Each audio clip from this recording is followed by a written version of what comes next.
اور یہ تو ہماری تو زندگی تھوڑی سی ہے. میرا رب کہتا ہے میرا بندہ تو اتنے گناہ کر کہ زمین پر رکھنا شروع کر اور طے لگاتے لگاتے لگاتے لگاتے لگاتے لگاتے وہ آسمان کی چھت کو جا کے لگا دو.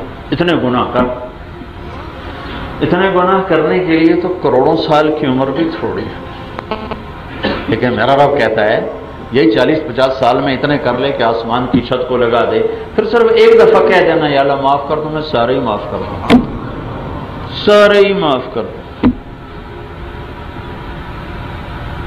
اللہ کے نبی نے ایک عجب واقعہ سنا ہے بنو اسرائیل کا.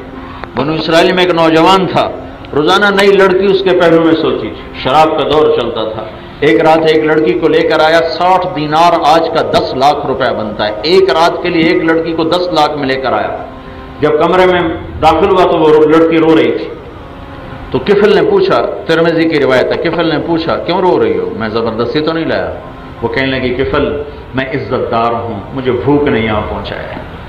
جب مالدار لوگ زکوٰۃ نہیں دیتے تو غریبوں کی بیٹیاں نیلام ہو جاتی. جب مالدار لوگ اپنے محل بناتے ہیں, اپنی گاڑیوں کے ماڈل بدلتے ہیں, تو غریبوں کی بیٹیاں نیلام ہو جاتی. انہوں نے کہا کفل میں عزت دار ہوں, میں پیشہ ور نہیں ہوں, مجھے غربت نے یہاں تک پہنچایا. تو کفل رونے لگا, اس کی آنکھوں میں آنسو آ گئے. اس نے کہا بہن جس عزت کے ساتھ آئی تھی اسی عزت کے ساتھ واپس چلی جا, اور میں بڑا کمینہ انسان, میں توبہ کرتا, میرے لیے دعا کر دے اللہ مجھے معاف کر دے. ساری زندگی کفل کے انہی کاموں میں گزری. وہ بچی گھر پہنچی, پیچھے کفل مر گیا. اسے یہ خبر کہ آخری وقت آ چکا ہے, آخری وقت کفل مر گیا. یہ کل مردہ اپنے کمرے میں گھر میں ملتا تو اس کو نہلانے کوئی نہ آتا, اس کو کندھا دینے کوئی نہ آتا, اس کو قبر میں اتارنے کوئی نہ آتا. وہ اتنا رسوا انسان تھا. میرے رب نے کیا کر دیا, کیا کر دیا, غیب سے پردہ ہٹا دیا. صبح ہوئی تو لوگوں نے دیکھا کفل کے گھر کے دروازے پر بڑا سارا لکھا ہوا تھا ان اللہ قد غفر للکفل, اللہ نے کفل کو معاف کر دیا.